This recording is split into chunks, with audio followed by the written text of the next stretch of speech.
నీతో మాట్లాడాలి స్వప్న అంటాడు శ్రీధర్. కాశీ గురించి తప్ప దేని గురించైనా మాట్లాడండి నాన్న అని స్వప్న మొండిగా అంటూ ఉంటుంది.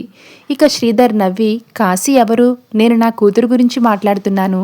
కానీ అంతకంటే ముందు నీ మెడలో ఉన్న ఆ తాళి తీసి పక్కన పెట్టు అంటాడు శ్రీధర్. ఆ మాట వినగానే స్వప్న కావేరి ఒక్కసారిగా షాక్ అవుతారు.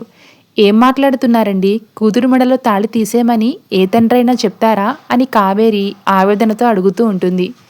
దాంతో శ్రీధర్, నీ తల్లి పాతకాలం మనిషి, భర్త తప్పు చేసినా సర్దుకుపోయే రకం. కానీ నువ్వు ఆధునిక అమ్మాయివి. భర్తనే వద్దనుకున్నప్పుడు అతని కట్టిన తాడి నీకెందుకు? అది నీకు ఎలా ఉందో కానీ తండ్రిగా నాకైతే చాలా బరువుగా అనిపిస్తుంది. దాంతో స్వప్న, పెళ్లి చేసుకుంటానంటే పందిళ్లు వేశాను. ఇప్పుడు వద్దంటున్నావు కాబట్టి విడాకులు ఇప్పిస్తాను. విడిపోవడం చాలా సులభం. ఈ సమాజం కూడా అలాంటి వాటికి బాగా సహకరిస్తుంది అంటూ వ్యంగ్యంగా మాట్లాడతాడు.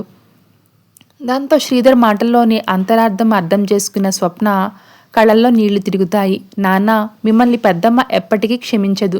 నన్ను అడిగినట్లే పెద్దమ్మను కూడా విడిపోమని అడుగుంటే నా మనసులోని బాధ మీకు తెలిసేది అని అంటూ ఉంటుంది.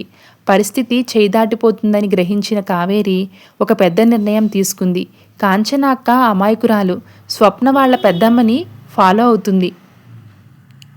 అక్క, మీరు కలిస్తే అల్లుడు కూతురు కలుస్తారని అంటుంది కావేరి. తను సంతోషంగా ఉండాలంటే నేను మీ జీవితంలో ఉండకూడదు. నేను వెళ్ళిపోతేనే అందరూ బాగుంటారని కన్నీళ్లతో అంటుంది కావేరి. ఎప్పటికీ మీ జీవితంలోకి తిరిగి రానంత దూరం వెళ్ళిపోతాను.